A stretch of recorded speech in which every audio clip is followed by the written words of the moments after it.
Hello, good morning, जोहार। मैं राजू और आप देख रहे हैं 24 झारखंड न्यूज। चलिए जानते हैं झारखंड की आज की 25 मुख्य बड़ी खबरों को। मैय्या समान योजना के लाभुक के लिए अच्छी खबर। आधार सीडिंग के लिए नहीं जाना होगा बैंक। झारखंड में चल रही मुख्यमंत्री मैय्या समान योजना को लेकर बड़ी खबर सामने आई है। मैय्या समान योजना के लाभुक को अब आधार सीडिंग के लिए बैंक के चक्कर नहीं काटने पड़ेंगे। रांची डीसी मंजुनाथ भजयंत्री ने निर्देश दिया कि इस योजना के लाभुक के बैंक खातों को आधार से जोड़ने के लिए जिला में पंचायत वार शिविर का आयोजन किया जाएगा। इसी कड़ी में 29 अप्रैल की सुबह 10 बजे से दोपहर 3 बजे तक लाभुक के आधार को खाता से जोड़ने के लिए शिविर लगाया जाएगा। 29 अप्रैल को रांची जिले में पंचायत स्तर पर विशेष शिविर लगाए जाएंगे। इस दौरान शहरी क्षेत्रों के लाभुक को अपने संबंधित बैंक के शाखाओं में जाकर आधार लिंक करवाने की सुविधा दी गई है। इसके साथ ही शिविर के सफल आयोजन और सुचारू रूप से संचालन के लिए सभी संबंधित बीडीओ और सीईओ को आवश्यक दिशा निर्देश दिया गया है। पहलगाम आतंकी हमले में मारे गए लोगों के परिवार को मंत्री इरफान अंसारी देंगे अपना 4 महीने का वेतन। पहलगाम आतंकी हमले में मारे गए लोगों को श्रद्धांजलि देने के लिए झारखंड के स्वास्थ्य, खाद्य आपूर्ति एवं आपदा प्रबंधन मंत्री डॉक्टर इरफान अंसारी ने एक बड़ा और भावुक कदम उठाया है। उन्होंने अपने 4 महीने के वेतन शहीदों के परिवारों को देने की घोषणा की है। डॉक्टर इरफान अंसारी ने कहा, जब शब्द कम पड़ जाते हैं तब इंसानियत बोलती है। शहीद परिवारों के दुख में साथ खड़ा रहना मेरा फर्ज है। उन्होंने आगे कहा कि यह योगदान उनकी ओर से एक छोटी सी श्रद्धांजलि है। सोशल मीडिया पर लोग डॉक्टर इरफान अंसारी की इस पहल को संवेदनशीलता और इंसानियत की मिसाल बता रहे हैं। उन्होंने कहा, शहीदों का बलिदान अमूल्य है और देश को उनका सदैव ऋणी रहना चाहिए। सिरमटोली फ्लाईओवर रैंप को लेकर आदिवासी संगठनों का प्रदर्शन, फूंका सीएम का पुतला, पुलिस से हुई नोकझोंक। राजधानी रांची में बन रहे डोरांडा सिरमटोली फ्लाईओवर रैंप का विवाद एक बार फिर गहरा गया है। पुलिस और सुरक्षा बलों की उपस्थिति में फिर से सिरमटोली केंद्रीय शरण स्थल के पास रैंप बनाने का काम शुरू किया गया है। इस बीच रविवार को केंद्रीय शरण स्थल बचाओ संघर्ष मोर्चा के बैनर तले आदिवासी संगठनों ने रांची सहित कई जिलों में प्रदर्शन किया और मुख्यमंत्री हेमंत सोरेन का पुतला फूंका। रांची में जयपाल सिंह स्टेडियम से आक्रोश मार्च के रूप में बड़ी संख्या में जनजातीय समाज से जुड़े स्त्री पुरुष नारेबाजी करते हुए अल्बर्ट टीका चौक पहुंचे। आक्रोशित लोग सरजना चौक की ओर जाना चाहते थे, लेकिन पुलिस ने उन्हें आगे जाने से रोक दिया। इसके बाद आक्रोशितों ने हेमंत सोरेन के खिलाफ जमकर नारेबाजी की और उनका पुतला फूंका। प्रदर्शन एवं पुतला दहन कार्यक्रम में शामिल नेताओं ने हेमंत सरकार पर आदिवासी समुदाय के धार्मिक आस्था के स्थान से खिलवाड़ करने का आरोप लगाया है। उन्होंने कहा कि आज पूरे राज्य में मुख्यमंत्री का पुतला दहन किया गया। अगर सिरमटोली में फ्लाईओवर रैंप बनाने का काम तत्काल बंद नहीं हुआ तो आंदोलन को और तेज किया जाएगा। जामताड़ा में बजाज बाइक शोरूम में लगी आग, कई बाइक जलकर राख। जामताड़ा के मेहिजाम स्थित श्री गुरु ऑटोमोबाइल बजाज बाइक शोरूम में रविवार को सुबह भीषण आग लग गई, जिससे लाखों रुपए का नुकसान हुआ है। आग लगने का कारण शॉर्ट सर्किट बताया रहा। घटना सुबह की है, जब शोरूम के कर्मचारी प्रतिदिन की तरह दुकान खोलने पहुंचे। उन्होंने देखा कि शोरूम के अंदर से धुएं के गुब्बारे उठ रहे और आग लगी हुई है। कर्मचारियों ने तुरंत इसकी सूचना शोरूम मालिक मनोज दास और स्थानीय पुलिस को दी। सूचना मिलते ही पुलिस मौके पर पहुंची और दमकल विभाग को भी बुलाया गया। दमकल कर्मियों ने कड़ी मशक्कत के बाद आग पर काबू पाया, लेकिन तब तक शोरूम में खड़ी कई बाइक जलकर पूरी तरह से राख हो चुकी थी। आग की लपटें ने शोरूम के अंदर के अन्य सामानों को भी काफ़ी नुकसान पहुंचाया है। शोरूम मालिक मनोज दास ने बताया कि आग लगने से उन्हें लाखों रुपए का नुकसान हुआ है। उन्होंने बताया कि आग लगने के सही कारणों का पता लगाने के लिए जांच की जा रही। प्रारंभिक जांच में शॉर्ट सर्किट को आग लगने का कारण माना जा रहा। नाइजर में झारखंड के मजदूरों का अपहरण मामले का सीएम हेमंत सोरेन ने लिया संज्ञान, भारतीय दूतावास को मदद के लिए कहा। पश्चिमी अफ्रीकी देश नाइजर से झारखंड के 5 प्रवासी मजदूरों के अपहरण की खबर सामने आई है। मजदूर गिरिडीह जिले के बगोदर थाना क्षेत्र के रहने वाले हैं। सीएम हेमंत सोरेन ने विदेश से इसका संज्ञान लिया है। उन्होंने इस मामले में नाइजर में भारतीय दूतावास, संजय प्रसाद यादव उद्योग मंत्री और रांची स्थित स्टेट माइग्रेट कंट्रोल रूम्स को तत्काल आवश्यक कार्रवाई करने के लिए लिखा है। इधर सूचना है कि बगोदर के पूर्व विधायक सह माले नेता विनोद सिंह ने अगवा किए गए परिजनों से मुलाकात की। बता दें कि अगवा किए गए मजदूरों में गिरिडीह जिले के बगोदर थाना क्षेत्र के दोंदलो पंचायत निवासी संजय महतो, फजलित महतो, राजू महतो, चंद्रिका महतो और मुंड्रो पंचायत के उत्तम महतो शामिल है। फेसबुक में दोस्ती कर 2 बच्चों की मां ने युवक को बनाया हनी ट्रैप का शिकार, अब तक लाखों की उगाही। जमशेदपुर के टेल्को थाना क्षेत्र की रहने वाली एक विवाहित 2 बच्चों की मां ने सऊदी अरब में काम कर रहे एक युवक को हनी ट्रैप का शिकार बनाया है। महिला ने युवक को अपने जाल में फंसाकर अब तक लाखों रुपए की उगाही की है। युवक ने इस पूरे मामले को लेकर आदित्यपुर थाने में लिखित शिकायत दर्ज करवाई है। शिकायत के अनुसार फेसबुक के माध्यम से महिला ने पहले युवक से दोस्ती की, इसके बाद उसे हनी ट्रैप का शिकार बनाया गया। दरअसल आदित्यपुर थाना क्षेत्र के रहने वाले मांझी टोला निवासी शुभम दास ने 6 महीने पूर्व बीटेक की पढ़ाई पूरी कर सऊदी अरब के एक बड़े कंस्ट्रक्शन कंपनी में नौकरी हासिल की। इस बीच टेल्को की रहने वाली शादीशुदा महिला ने उसे अपना फेसबुक फ्रेंड बनाया, फिर हनी ट्रैप का जाल बिछाकर युवक को अपने चुंगल में फंसा लिया। इसके बाद महिला ने युवक से 2.5 लाख की उगाही की, करीब 58,000 की ऑनलाइन शॉपिंग भी की। फिर महिला के दबाव में आकर युवक ने 4 जनवरी को सऊदी अरब में नौकरी छोड़ दी। उसके सेटलमेंट के जो 2,30,000 रुपये मिले थे, इसे भी महिला ने अपने पास रख लिया। इतना ही नहीं, 4 जनवरी को कोलकाता एयरपोर्ट से युवक को महिला जबरन अपने साथ होटल ले गई। वहां साथ में रहकर पैसे लिए और एक साथ रहने के कुछ तस्वीरें अपने मोबाइल फ़ोन में कैद कर ली। महिला इन फोटो को आधार बनाकर अब युवक समेत पूरे परिवार को ब्लैकमेल कर रही, फोटो वायरल करने की धमकी दे रही। रांची के कांटा टोली में दुकान में लगी आग, एक बुजुर्ग की मौत। रांची के लोअर बाजार थाना क्षेत्र स्थित कांटा टोली में एक दुकान में अचानक आग लग गई। आग की लपेटें देखते ही इलाके में हड़कंप मच गया और स्थानीय लोगों ने तुरंत इसकी सूचना फायर ब्रिगेड को दी। सूचना मिलते ही दमकल की गाड़ियां मौके पर पहुंची और आग पर काबू पाने की कोशिश शुरू कर दी। आग लगने की वजह स्पष्ट नहीं हो सकी। घटना में किसी के हताहत होने की सूचना नहीं है, लेकिन दुकान में रखा सामान जलकर राख हो गया। पुलिस भी मौके पर पहुंच गई और पूरे मामले की छानबीन कर रही। यह दुकान कपड़े की है। जानकारी के मुताबिक एक बुजुर्ग की मौत हो गई है, जबकि कुछ लोग दम घुटने की वजह से बेहोश हो गए। मौके पर पहुंची फायर ब्रिगेड की टीम ने कड़ी मशक्कत के बाद आग पर काबू पा लिया। आग लगने की वजह से दुकान के पीछे एक घर में आधा दर्जन से ज़्यादा लोग फंस गए। तेज आग और धुआं की वजह से कोई भी घर से बाहर नहीं निकल पा रहा था। हालांकि कुछ लोगों को स्थानीय लोगों के द्वारा अल्बेस्टर की सीट को तोड़कर बाहर निकाला गया, जिसमें 59 वर्षीय बुजुर्ग एनुल आलम की दम घुटने से मौत हो गई है। देवघर में सांसद निशिकांत दुबे ने किया रेलवे हॉल्ट का शिलान्यास, कहा होगी लंबी दूरी ट्रेन की शुरुआत। रविवार को देवघर के महेशमारा में रेलवे विभाग के द्वारा हॉल्ट का शिलान्यास किया गया। शिलान्यास कार्यक्रम में आसनसोल डिवीजन के डीआरएम चेतनानंद, स्थानीय सांसद निशिकांत दुबे सहित कई रेलवे के पदाधिकारी मौजूद रहे। कार्यक्रम को संबोधित करते हुए गोड्डा सांसद निशिकांत दुबे ने कहा कि देवघर को रेल मार्ग से जोड़ने के लिए वह लगातार प्रयास कर रहे। बैजनाथ धाम स्टेशन का जीर्णोद्धार हो रहा, वहीं देवघर स्टेशन पर भी गाड़ियों का परिचालन लगातार हो रहा। उन्होंने कहा कि महेशमारा हॉल्ट के शुरू होने के बाद यहां पर भी श्रद्धालु पहुंच सकते हैं। सांसद निशिकांत दुबे ने लोगों को संबोधित करते हुए कहा कि आने वाले दिनों में मोहनपुर सहित अन्य प्रखंड में और भी हॉल्ट के निर्माण कराए जाएंगे। उन्होंने प्रधानमंत्री नरेंद्र मोदी की प्रशंसा करते हुए कहा कि जनता के विकास के लिए अगर प्रधानमंत्री नरेंद्र मोदी का कोई भी प्रतिनिधि कोई घोषणा करता है तो उसे पूरा करने की गारंटी मोदी जी देते हैं। सांसद ने स्थानीय सामाजिक कार्यकर्ता सुनील खवाड़े के प्रयास की सराहना की है। रांची के बियर बार में 2 गुटों के बीच मारपीट, पुलिस ने मैनेजर को किया गिरफ्तार। राजधानी रांची के मेन रोड स्थित जेडी हाई स्ट्रीट मॉल के ZOI बियर बार में शनिवार देर रात हंगामा मच गया। बार में चल रही पार्टी के दौरान 2 गुटों में किसी बात को लेकर कहासुनी हुई, जो देखते ही देखते मारपीट में तब्दील हुई। सूचना मिलने पर कोतवाली डीएसपी प्रकाश सोय के नेतृत्व में पुलिस टीम रात करीब 2 बजे मौके पर पहुंची और हालात को काबू में किया। पुलिस ने दोनों पक्षों को शांत कराया और जांच शुरू कर दी।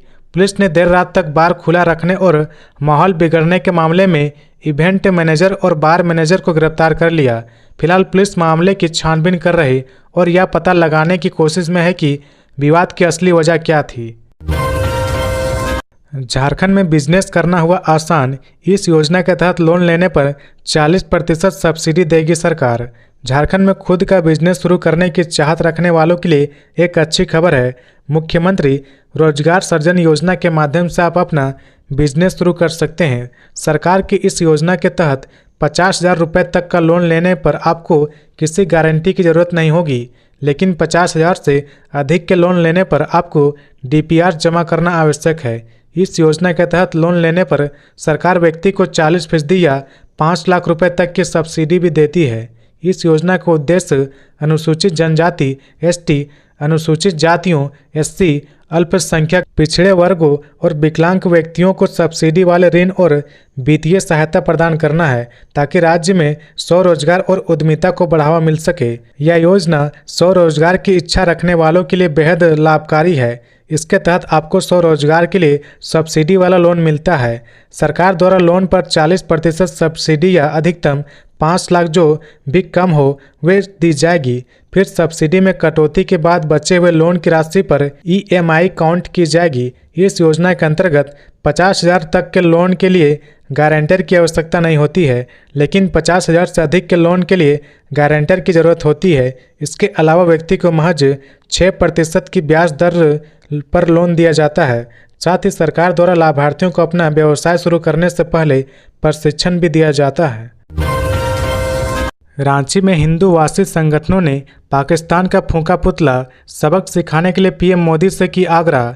जम्मू कश्मीर के पहलगाम में हुए आतंकी घटना के बाद से पूरा देश में उबाल है। घटना के विरोध और पाकिस्तान को सबक सिखाने की मांग को लेकर रविवार को रांची में अलग अलग जगहों पर हिंदूवासी संगठनों ने आक्रोश प्रदर्शन किया और पाकिस्तान का पुतला फूंका। रांची के अल्बर्ट टिका चौक, हरमू के भारत माता चौक सहित अलग अलग जगहों पर पाकिस्तान के विरोध में नारेबाजी करते लोगों ने सरकार से मांग की कि वह पाकिस्तान को सबक सिखाए। प्रदर्शनकारियों ने कहा कि जिस तरह से धर्म पूछकर पहलगाम में हिंदुओं की हत्या की गई उसे अब बर्दाश्त नहीं किया जाएगा। उन्हें पीएम मोदी पर भरोसा है कि वह 26 लोगों की शहादत को यूं ही जया नहीं होने देंगे और पाकिस्तान को मुंह तोड़ जवाब देंगे। रविवार के प्रदर्शन को देखते हुए रांची के फिराया लाल चौक पर बड़ी संख्या में सुरक्षा बलों की तैनाती की गई थी। 22 अप्रैल को घटी आतंकी घटना के बाद से हर दिन किसी न किसी संगठन से जुड़े लोगों का जुलूस अल्बर्ट टिका चौक पर पहुंचकर घटना के विरोध करते दिख जाते हैं, तो कई लोग इस घटना में मारे गए निर्दोष लोगों को श्रद्धांजलि के लिए कैंडल मार्च निकालते हैं। रांची में साइबर अपराधी ने पुलिसकर्मी को बनाए अपना शिकार, ठगे 3,20,000 रुपये।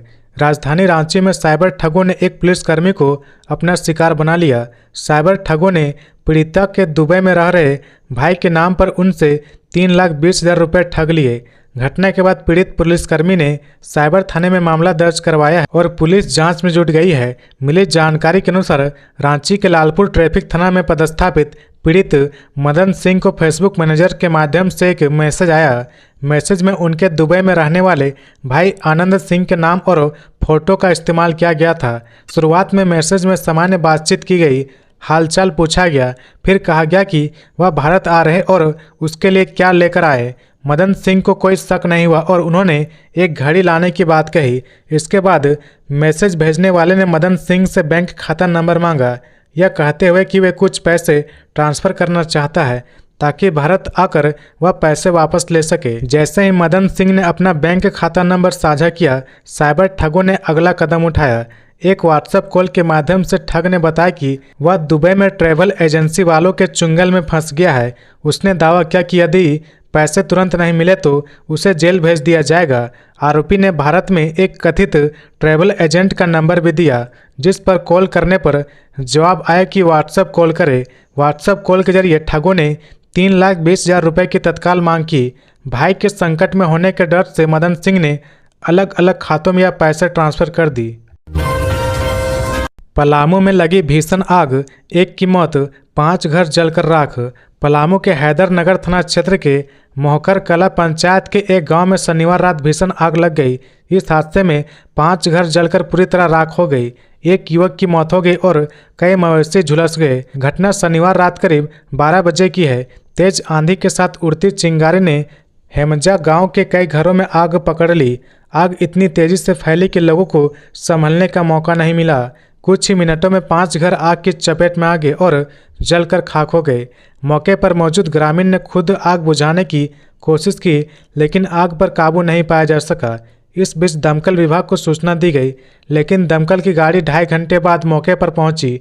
तब तक भारी नुकसान हो चुका था। इस हादसे में जहां एक युवक की जान चली गई, वहीं 5 मवेशी भी बुरी तरह झुलस गए। गांव में अब मातम पसरा हुआ है। ग्रामीणों का कहना है कि अगर दमकल समय पर पहुंचती तो शायद नुकसान को कम किया जा सकता था।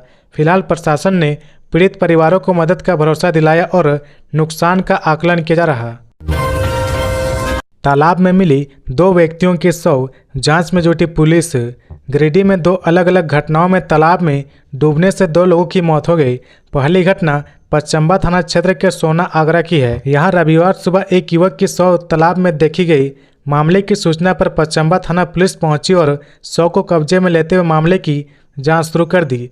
स्थानीय सामाजिक कार्यकर्ता पवन कंधवे ने बताया कि रविवार को उन्हें सूचना मिली थी कि तालाब में एक युवक डूब गया है, जिसके बाद वह घटनास्थल पर पहुंचे और शव को तालाब से बाहर निकाला। बताया जा रहा है कि युवक की पहचान पचम्बा थाना इलाके के पेठिया टांड निवासी गुड्डू के रूप में हुई है। मृतक गुड्डू पचम्बा चौक के आसपास ठेला लगाता था। सामाजिक कार्यकर्ता पवन का कहना है कि गुड्डू की मौत कैसे हुई है, इसकी जांच होनी चाहिए। जबकि गुड्डू के परिजनों का कहना है कि वह शनिवार शाम से घर नहीं आया था। रविवार के दिन पचम्बा थाना इलाके के खरियोडीह में 45 वर्षीय शख्स की शव मिलने से सनसनी फैल गई। मृतक की पहचान लखारी निवासी योगेंद्र दास के रूप में हुई है। पूर्व मुखिया दीपक दास ने बताया कि योगेंद्र दास शुक्रवार से ही लापता था। इस बीच रविवार को यह सूचना मिली कि किसी की शव तालाब में देखी गई है। वे लोग यहां पहुंचे तो देखा कि योगेंद्र दास की शव तालाब में थी। इधर मृतक की मां का कहना है कि उसके बेटा का किसी से झगड़ा नहीं था। चतरा में दर्दनाक सड़क हादसा, शादी के 4 दिन बाद होमगार्ड जवान ने पत्नी को खोया, 3 महिलाओं की मौत।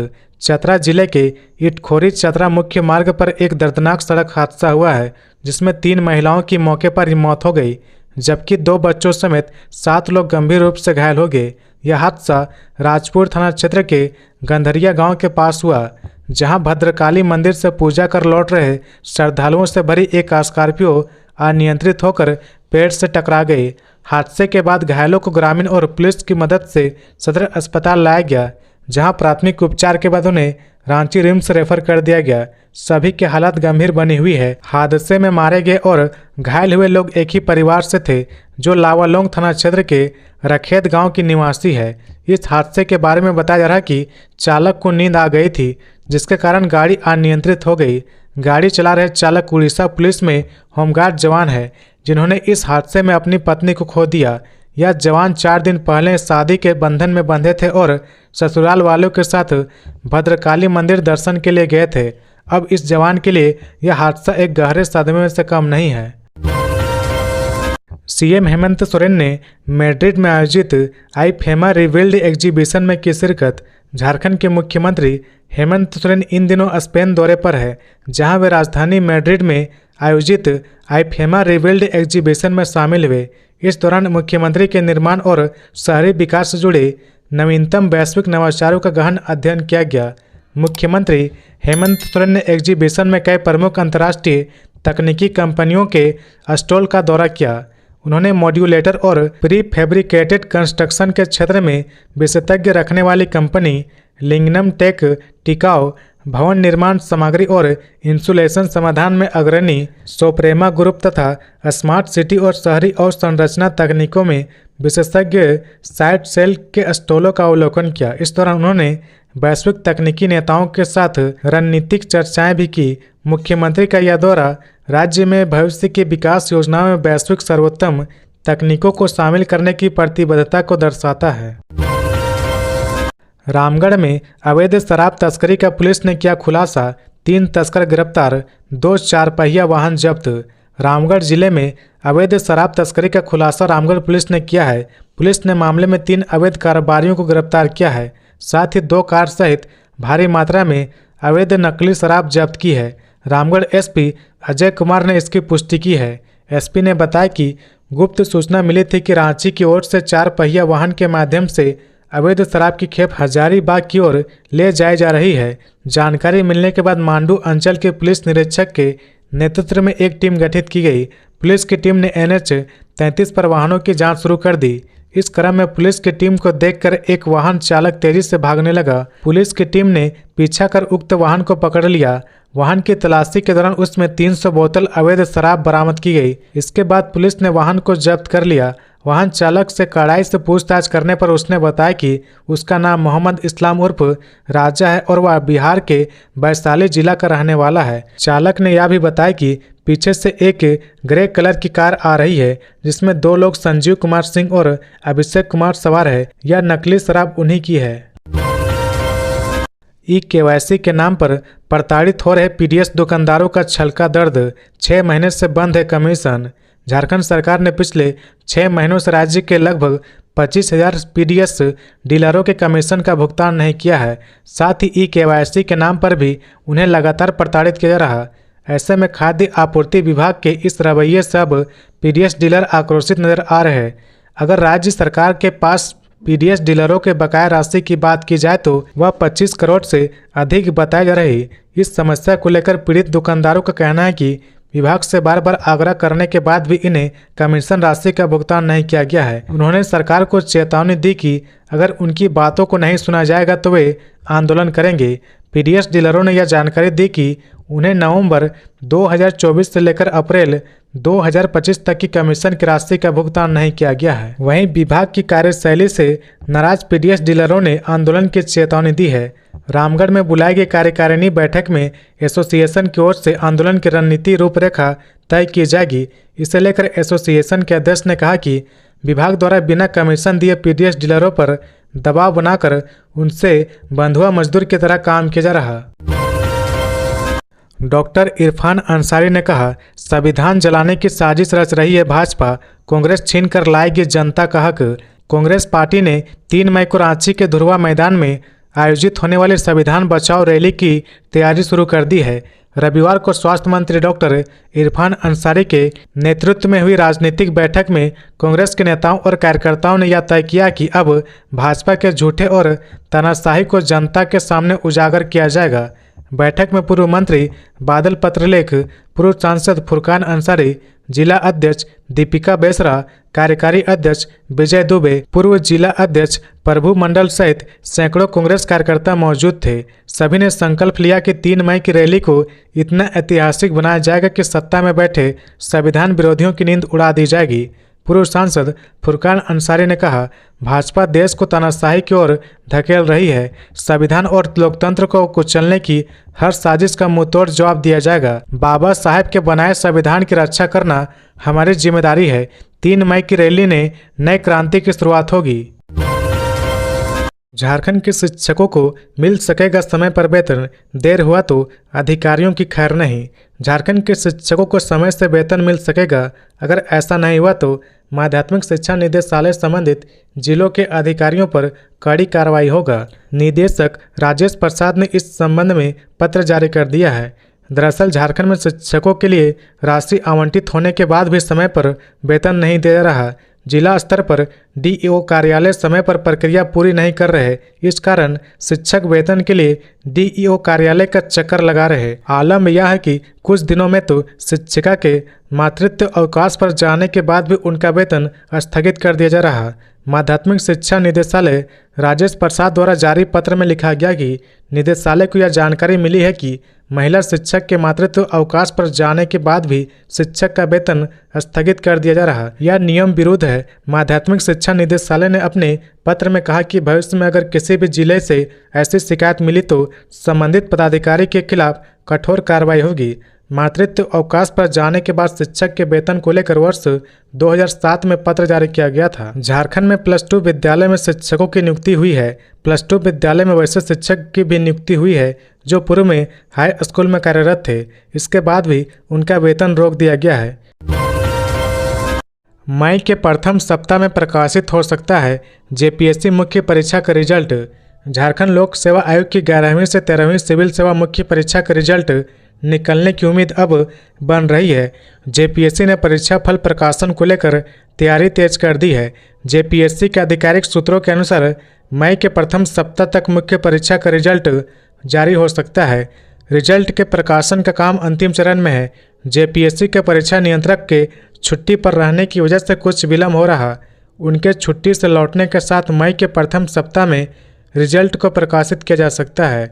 22 से 24 जून 2024 तक रांची के विभिन्न केंद्रों पर हुई थी परीक्षा। यहाँ मालूम हो कि 11वीं से 13वीं जेपीएससी के पीटी का रिजल्ट 22 अप्रैल 2025 को जारी कर दिया गया था। मुख्य परीक्षा के रिजल्ट के बाद साक्षात्कार के माध्यम से कुल 342 पदों पर नियुक्ति की जाएगी। यहाँ मालूम हो कि मुख्य परीक्षा का रिजल्ट प्रकाशित नहीं होने के कारण छात्र गुस्से में हैं। परीक्षा फल के प्रकाशन को लेकर छात्रों का आंदोलन जारी है। पहले जेपीएससी के अध्यक्ष नहीं रहने से परीक्षा फल प्रकाशित में विलम्ब हुआ। अब जेपीएससी को नया अध्यक्ष मिल गया, उसके बाद भी परीक्षा फल प्रकाशन में हो रही देरी से छात्रों में असंतोष और गुस्सा का भड़क है। झारखंड में 50 साल से लटका है भूमि सर्वेक्षण का काम, हाईकोर्ट गंभीर, राजस्व सचिव से मांगा जवाब। झारखंड में साल 1975 में भूमि सर्वेक्षण का काम शुरू हुआ था, लेकिन आज 50 साल बीतने के बावजूद सर्वेक्षण का काम पूरा नहीं हो पाया है। इसको लेकर दायर याचिका पर सुनवाई करते हुए हाईकोर्ट के chief justice MS Ramchandra Rao की खंडपीठ ने सुनवाई की।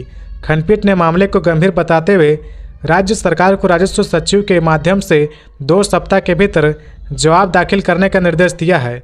झारखंड हाईकोर्ट के अधिवक्ता धीरज कुमार के मुताबिक हाईकोर्ट ने पूछा कि कब तक भूमि सर्वेक्षण का काम पूरा कर लिया जाएगा। दरअसल पड़ोसी राज्य बिहार में साल 2011 में ही तकनीकी कर्मचारियों की नियुक्ति कर दी गई थी। इसकी वजह से वहां सर्वेक्षण का काम पूरा हो गया है, लेकिन झारखंड में अभी भी तकनीकी कर्मचारियों की कमी है।